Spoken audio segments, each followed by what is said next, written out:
लोगों की दुआएं, ब्लेसिंग, आशीर्वाद, बड़े बुजुर्गों की मतलब अच्छी आह लग रही है आप लोगों को, तो उसके लेकर लोगों को क्या? जैसे हमारे न्याय व्यवस्था का एक ऐसा आधार स्तंभ है और उस आधार स्तंभ के आलोक में ही सत्य की विजय होती है। और देखिए बलथर केस में देर है दुरुस्त है, लेकिन सत्य कि एक लफ्ज़ मोहब्बत का अदना ये फसाना है, सिमटे तो दिले आशिक फैले। आशीर्वाद तो मेरे पापा जी का मिला, योगदान मेरी पत्नी का भी है कि मैंने 2 महीने तक इस केस की स्टडी में रात दिन एक कर दी, सोया नहीं। और जिस रात को ज़रूरत होती थी मुझे चाय बनाकर पिलाना, पानी पिलाना, कि मैं जगा रहूं और पढ़ता रहूं, ऐसा उन्होंने मेरे। जामिया वर्ल्ड, इंसाफ की आवाज़। जैसे कि आप जामिया वर्ल्ड देख रहे हैं, साथ में पब्लिक न्यूज़। मैं इस वक्त मौजूद हूं बिहार के गोपालगंज में, जैसे कि ये तीसरी अधिवेशन यहाँ हुआ। इसी बीच हमारे साथ हैं retired IPS RK Mishra ji हैं, और स्पेशली इन्होंने जो एक तरह से जन स्वराज मैगजीन है, इस पर जो एक तरह से पूरा सच्ची घटनाक्रम इन्होंने लिखा इस मैगजीन में।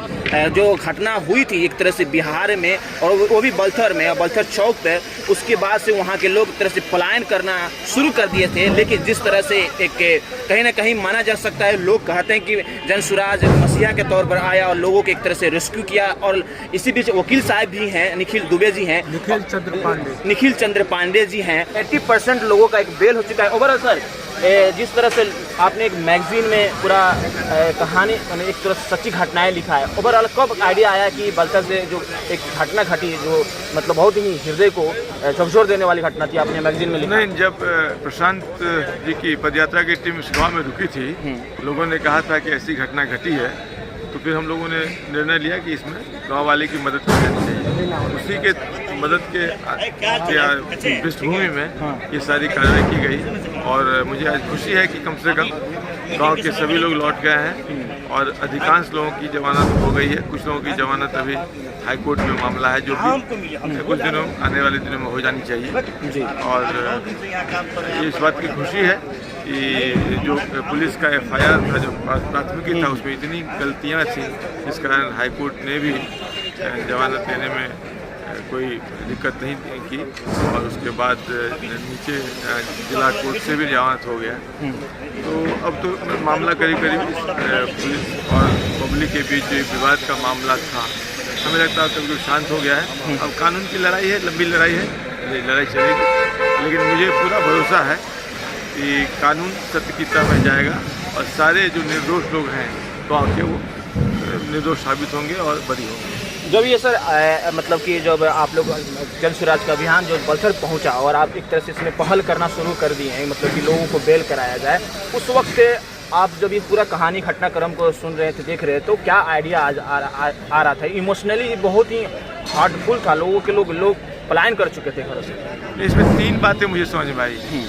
एक तो ये समझ में आई कि जो प्राथमिकी दर्ज की गई, उसमें बिना सोचे समझे प्राथमिकी दर्ज की गई, और निर्दोष लोगों को, बूढ़े लोगों का जो यहाँ नहीं थे, उनको नाबालिग लोगों का नाम डाल के, तो ये, और प्राथमिकी की जो क्रम थी, 3 प्राथमिकी दर्ज करना, परेशान किया जाना, तो एक पुलिस की ज्यादती लगी कि ये भारतीय स्वतंत्रता के बाद की पुलिस नहीं, बल्कि अंग्रेज़ों वाली पुलिस है, ऐसा एक आभास हुआ।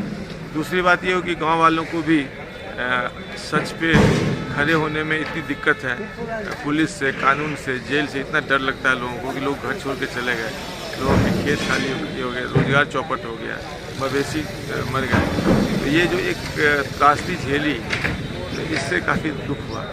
और तीसरी बात ये लगे कि वर्तमान शासन व्यवस्था की सारी प्रशासनिक, चाहे प्रशासन के लोग हों, पुलिस के पदाधिकारी, उच्च पदाधिकारी हों, राज्य के वरीय पदाधिकारी हों, राजनीतिक पार्टियाँ हों, सारे कितने असंवेदनशील हो गए।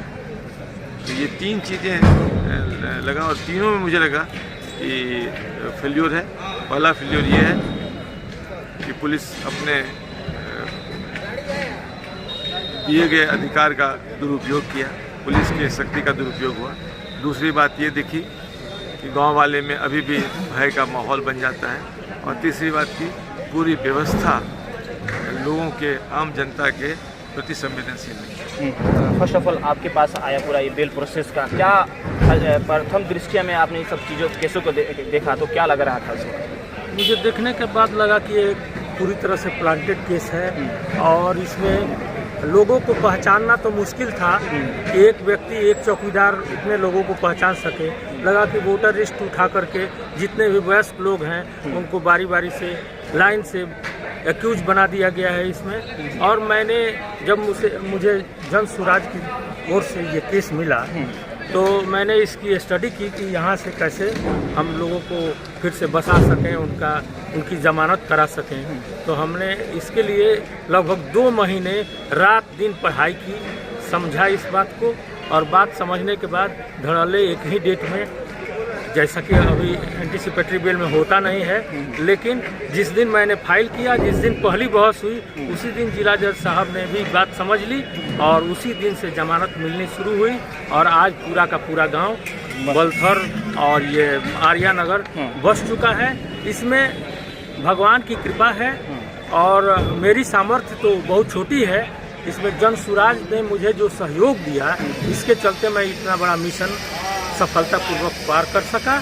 और मैं जानता हूं कि यह कार्यक्रम और ये जन स्वराज का उद्देश्य जो है उस ऊंचाई तक पहुंचेगा जिसके लिए अपेक्षित है। एक लास्ट सवाल, ह्यूमन सेटिस्फेक्शन जरूर मिलता होगा, आप तमाम केसें आपने लड़ा होगा, लेकिन इसमें जो वर्स्ट सिचुएशन जो पैदा किया गया था पुलिस प्रशासन की तरफ से, आपने पूरा स्टडी किया, उसके बाद से कहीं ना कहीं इसमें जो खामियां था पुलिस की तरफ से उसको पूरा पढ़कर आपने एक तरह से बेल दिलवाया तमाम सपोर्ट से। तो ये ह्यूमन सेटिस्फेक्शन तो आपको मिला होगा कि हमने गरीबों का, बेसहारों का मदद किया एक तरह से। बहुत। जिस दिन ये प्रस्ताव आदरणीय आर.के. मिश्रा जी की ओर से मेरे पास आया, उस दिन मैंने अपने पिताजी से यह बात कही थी। मेरे पापा जी ने कहा कि बेटा इसमें रुपये की चिंता मत करना, इससे पॉपुलैरिटी बढ़ेगी तुम्हारी और गरीब लोग बस जाएंगे तो उनकी दुआएं मिलेंगी।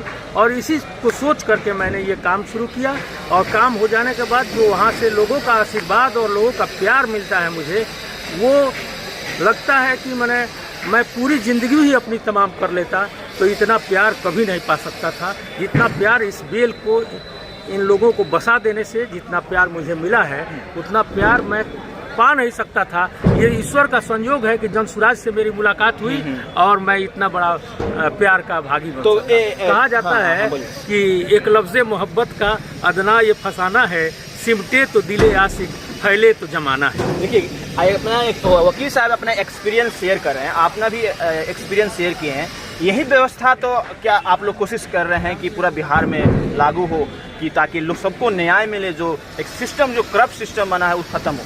नहीं, बेसिकली जन स्वराज तो एक नई राजनीतिक व्यवस्था, एक नई प्रशासनिक व्यवस्था और कम से कम जनता के इच्छाओं के अनुसार जन स्वराज, जनता का शासन होना चाहिए, जनता की इच्छा के अनुसार होना चाहिए। जनता को जहाँ कठिनाई है, चाहे कास्ट सर्टिफिकेट लेने से लेकर और झूठे केस में फंसने से लेकर और ज़मीन के कागज़ दाखिल करने से लेकर, दाखिल खारिज से लेकर, जितनी रोज़मर्रा की प्रशासनिक दिक्कतें होती है, उसका एक बिल्कुल साधारण सा, सिंपल सा, सरल सा एक उपाय होना चाहिए।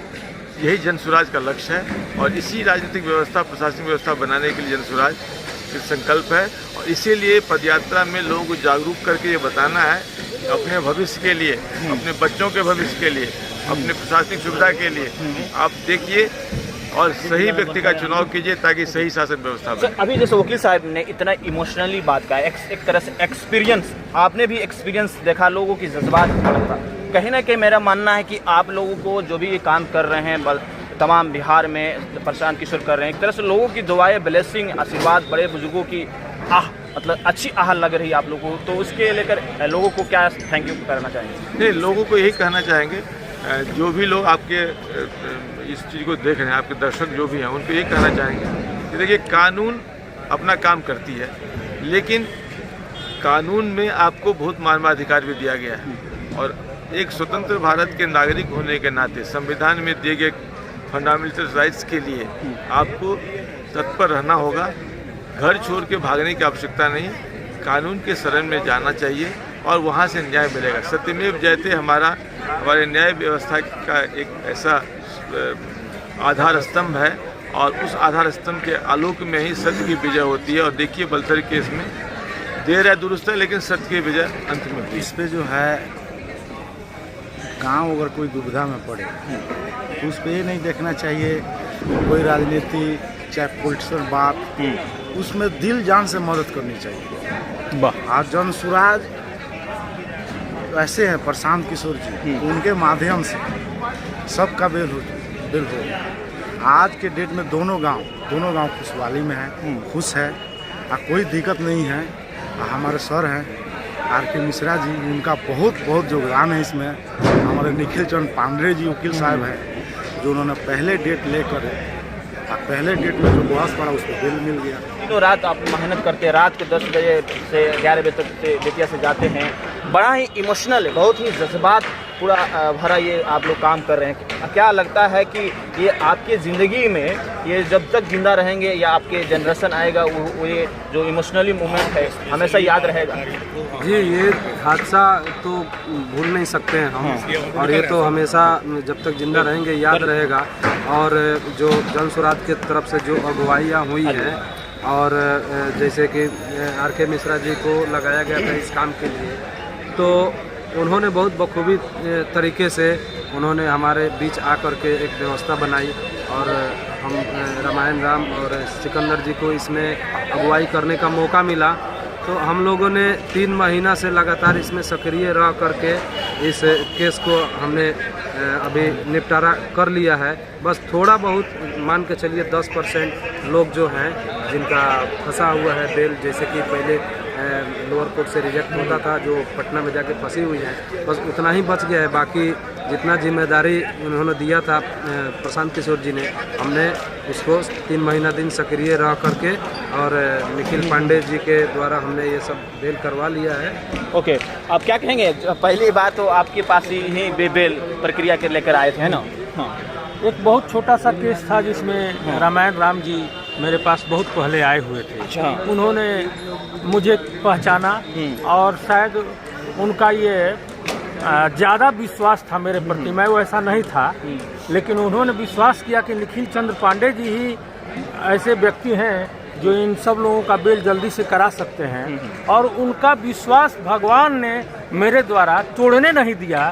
ये बहुत खुशी की बात है, और हम इन लोगों से बहुत प्रभावित हैं। ये लोग बहुत लगन से हमारे पास आए और सारे गांव को बसाने में इन लोगों ने बड़ी अच्छा महत्वपूर्ण भूमिका निभाई। आपके पिताजी भी ने कहा था इसमें पैसा वगैरह या ऐसा कुछ नहीं देखना, एक पिता का भी आशीर्वाद आपको मिला था, कहीं ना कहीं मिल भी रहा, फल मिल रहा उसका, है ना? हाँ, मेरे पापा जी के आशीर्वाद से ही मैं आगे बढ़ रहा हूँ। मेरे पापा जी भी इन लोगों से मिल चुके हैं, पूरे गांव से जाकर मिले हैं। बड़ी उनको खुशी हुई कि ये लोग बहुत मान सम्मान मेरा कर रहे थे, और मेरे पापा जी का भी। अच्छा, एक लास्ट सवाल, कोई भी पिता चाहता है कि मेरा बेटा जो भी प्रोफेशन में है, पेशा में है, वो एक तरह से कभी नहीं हमेशा गरीबों का काम आए, तो आपने एक तरह से काम आया तो कहीं ना कहीं उनका फक्र से सीना थोड़ा एक हुआ होगा। एकदम बहुत खुश हैं, और हमसे ज़्यादा हमने कभी बलथर कांड की चर्चा किसी से नहीं की हो, ऐसा हो सकता है, लेकिन हमसे ज़्यादा चर्चा मेरे पापा जी करते हैं कि मेरा बेटा मेरे कहने पर इतना बड़ा काम कर दिया, और वो बहुत खुश है। देखिए, और उनकी खुशी से मैं भी बहुत। देखिए, ये इंसानियत होता है। और देखिए, सबसे बड़ी बात यही है कि जब आप एक कदम बढ़ाते हैं किसी इंसानियत को बचाने के लिए, और आपके फैमिली वाले, आपके बड़े बुजुर्ग आपको बताएं कि बेटा इसमें आगे बढ़कर बातें करो, तो कहीं ना ये चीज़ें होता है। क्या कहना चाहेंगे? आप भी नौजवान हैं, हाँ बोलिए, क्या कहना? जी, निखिल चंद्र पांडे जी ने बहुत अच्छा मतलब किए हम लोग के लिए। नहीं कहना चाहेंगे, इनका बहुत बहुत शुक्रिया सर। जी जी, ठीक है। हर कोई परवेज भी है। हाँ, मैं ये कहना चाहता था कि ये योगदान, आशीर्वाद तो मेरे पापा जी का मिला, योगदान मेरी पत्नी का भी है कि मैंने 2 महीने तक इस केस की स्टडी में रात दिन एक कर दी, सोया नहीं, और जिस रात को ज़रूरत होती थी मुझे चाय बनाकर पिलाना, पानी पिलाना, कि मैं जगा रहूं और पढ़ता रहूं, ऐसा उन्होंने मेरे साथ। एक लास्ट सवाल, बहुत लंबी हो रही है, ऐसे आपके प्रोफेशन में जैसे नए वकील बनकर आते हैं पढ़कर, उन्हें एज ए क्या मैसेज देना चाहेंगे? पढ़ाई और मेहनत के सिवा कोई दूसरा विकल्प नहीं है अपने आप को चमकाने के लिए, और वह अवसर कभी भी आ सकता है जब आपको मौका मिल जाए, और आप पढ़ाई किए रहें, मेहनत करें, तो आप जरूर सफलता की सीढ़ियों को पार करेंगे। अच्छा, एक और ये भी आप कहना चाहेंगे कि हर चीज़ को जो पैसा के बिना पर नहीं देखना चाहिए। हाँ, केवल यही नहीं देखना चाहिए कि इससे आमदनी, आर्थिक आमदनी कितनी होती है, देखना ये चाहिए कि इससे हमको लोग कितना जानते हैं, कितना आशीर्वाद दे रहे हैं। यहाँ एक मिस्टर परवेज भी खड़े हैं, इन्होंने भी सिकंदर जी की और ये रामायण राम जी की और मेरी बड़ी मदद की है। इनकी भी भूमिका बहुत अच्छी रही है। आर्या नगर के हैं, 2 शब्द इनसे तो सही कह रहे हैं जी, वकील साहब सही कह रहे हैं कि पहले जो वो गांव का देखने के लिए कोई नहीं था, तो बलथर से जैसे कि सिकंदर जी वो बखूबी खड़ा हुए अपने गांव से, आर्या नगर से रामायण जी जी तो इस बात को लेकर जन सुराज हमारे गांव में आए थे। तो हमारे गांव में तो वहाँ पे ये लोग उस मामले में चर्चा किए थे। तो जन सुराज हमारे मामले को अच्छी ढंग से वो लिए जी। चलिए तो उन्हीं के साथ रामायण जी और सिकंदर जी के साथ हम लोग भी भागीदारी का। ओके, देखिए ये है इमोशन, ये है समर्पण भाव, और बिहार का जो एक तरह से अभियान चल रहा है जन सुराज का, और कहीं ना कहीं व्यवस्था परिवर्तन की कोशिश लगातार हो रही है। और सबसे इमोशनली और एक जो कहानी था बलथर का रिलेटेड था, उसमें तमाम लोगों का सहयोग था, खास तौर पर प्रशांत किशोर का, उसके बाद के मिश्रे का, द्विवेदी सर का, और यहाँ पर यहाँ पांडे सर जी हैं, वकील हैं, इनका है, तमाम बलथर के यहाँ पर सिकंदर जी नौजवान हैं। इन्होंने बखूबी अपनी ज़िंदगी में एक्सपीरियंस हासिल किया है कि कैसे सिस्टम आपको फंसाती है, और फंसाती है तो कैसे धैर्य रखकर उसे बाहर निकाला जाता है। बहरहाल जामिया उल हक हैं, साथ पब्लिक न्यूज़।